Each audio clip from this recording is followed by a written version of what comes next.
Having spotted the enemy's position, Rob then warns the Estonian soldiers that he's calling in artillery fire.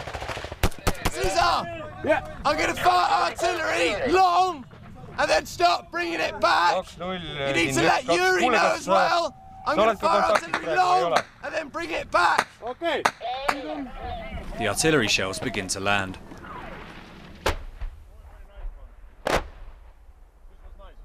So we've just had 10 lands, 10 artillery rounds land. The enemy have fallen silent for now, so we might have got them. We're just waiting to confirm now. We're going to drop a couple more on their position just to make sure.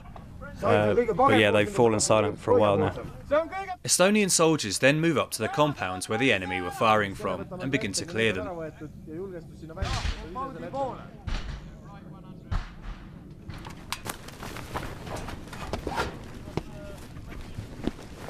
So as you see, this is the next compound that we've taken. We're slowly working our way through the village, taking compound by compound, pushing the enemy up to the north. The Taliban withdraw out of the north edge of the village, and we take up positions to hold the ground. We suppressed the enemy, and now enemy withdraw. My IO said that the enemy is reorganizing now. And now we will hold this position, we will fix the enemy, and then we will see what the enemy will plan against us. All falls silent for a few minutes as we take up defensive positions around the compound. We suddenly take fire from our left-hand side, which hits the branches of a small tree above my head. We then receive a disturbing radio message as to who fired the shots. A radio conversation that one of the Taliban fighters is a young boy, aged from 10 to 12, dressed in black clothing, using a automatic rifle. So they're using children to fight? Yeah, that's what it seems like.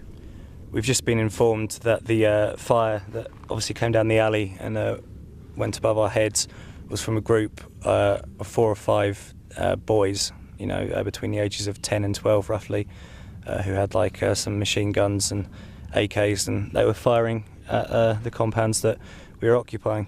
You know, I mean, the fact that the enemy are using small boys to fight for them, you know, really, you know, I don't know what to say to that.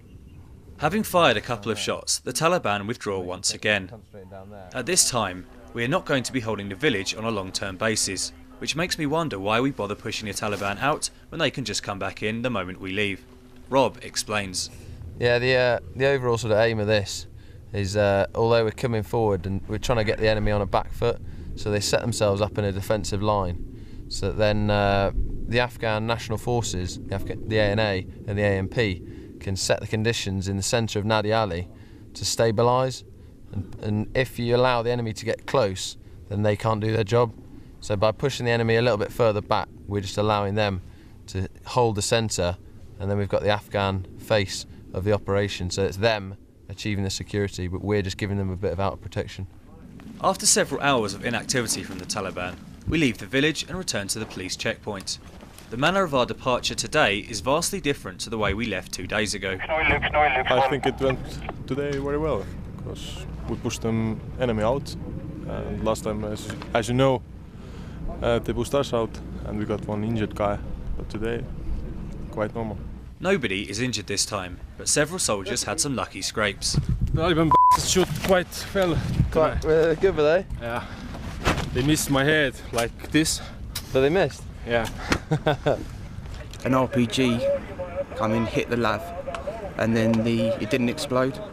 One of the weapons recovered from the village is a World War II style machine gun. Still working. It's been pretty intense so far, you know, obviously all 3 days of the operation so far we've been under fairly heavy contact from the enemy, but you know, it's great that nobody has been seriously injured. You know, the only injury we've had was the gunshot wound to the calf that the medic guy had, and he's been medevaced fine out of here. So yeah, it's good, you know, everybody's in high spirits, and we're looking forward to the next parts. Smarting from their defeat, the Taliban start resorting to cowardly tactics.